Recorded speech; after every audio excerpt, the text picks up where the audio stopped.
Se focaliser maintenant sur la liberté d'expression aux États-Unis. Florent Rodeau l'évoquait dans son sujet. Il y a 10 ans, cette succession d'attentats en France sidère les Américains qui suivent l'évolution de la situation en mode breaking news. Mathieu Mabin, on vous retrouve en direct de Washington. Les réactions étaient contrastées à l'époque, Mathieu? Oui, ça c'est clair. Des réactions contrastées, effectivement, et je dirais contrastées comme les différences de perception que nos deux rives de l'Atlantique peuvent afficher quand on aborde des sujets comme la liberté d'expression. Et effectivement, le résumé qu'on vient d'entendre de Florent Rodeau souligne ces points essentiels.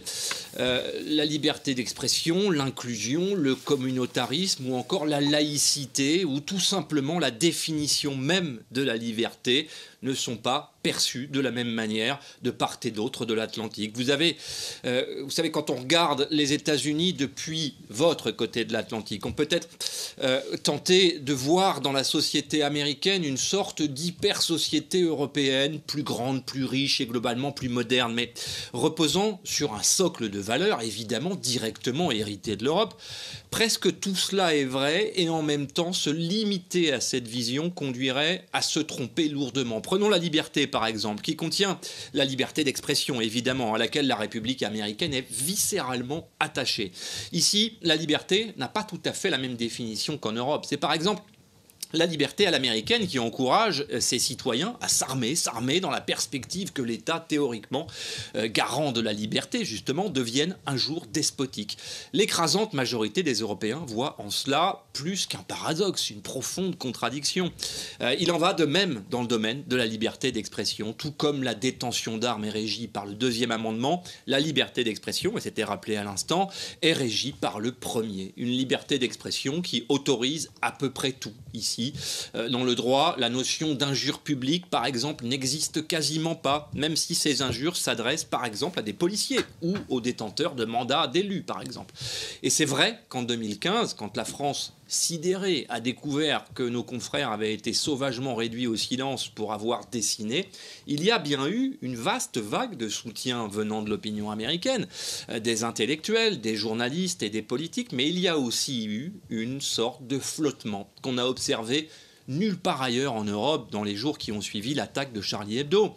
Dès les jours qui ont suivi ce crime ignoble, de nombreuses voix d'intellectuels, de religieux et même d'auteurs se sont élevées pour condamner le droit au blasphème que s'autorisait la rédaction de Charlie Hebdo au nom de la liberté d'expression, justement. Et concrètement, cela s'est traduit par exemple par la signature d'un texte de protestation à l'encontre du collectif PEN qui récompense paradoxalement, par un prix chaque année, les meilleurs auteurs. Et puis souvenez-vous, le communautarisme endémique des États-Unis est quand même parvenu à faire douter Barack Obama, qui était président à l'époque, douter au point de devenir le presque unique et grand absent de cette marche de soutien historique qui avait rassemblé presque tous les chefs d'État de la planète pourtant. En tout cas, l'Amérique a beaucoup changé en 10 ans. Suivez mon regard, Mathieu. Est-ce qu'on pourrait s'attendre à une réaction différente aujourd'hui, 10 ans après ? Alors, pour répondre vraiment à cette question, il faudrait qu'un phénomène similaire se produise et qu'on puisse effectivement faire une comparaison des réactions sur deux événements identiques séparés de 10 ans. Heureusement, l'actualité ne nous offre pas cette occasion pour l'instant, mais on peut quand même remarquer quelques différences qui ont modifié nos sociétés en profondeur au cours de la décennie écoulée, c'est le moins qu'on puisse dire. Ne serait-ce que l'hégémonie des réseaux sociaux qui ont profondément bouleversé, non pas la liberté d'expression, mais bel et bien les expressions de cette liberté. Et vous en conviendrez, pas toujours pour le meilleur, hein. Encore une fois, c'est le moins qu'on puisse dire. En 2015, l'Amérique se préparait à prendre conscience seulement de l'impact des réseaux sociaux à travers Facebook et la campagne présidentielle de 2016. Vous vous en souvenez, avec l'arrivée tonitruante d'un certain Donald Trump. Donald Trump qui, c'est le moins qu'on puisse dire, encore une fois, à lui tout seul, sinon chamboulé la liberté d'expression aux États-Unis, au moins modifié en profondeur la liberté d'un président à dire ce que ses prédécesseurs ne pouvaient pas dire, ne se seraient jamais autorisés. Et là encore, pas toujours pour le meilleur. Merci beaucoup Mathieu Mabin.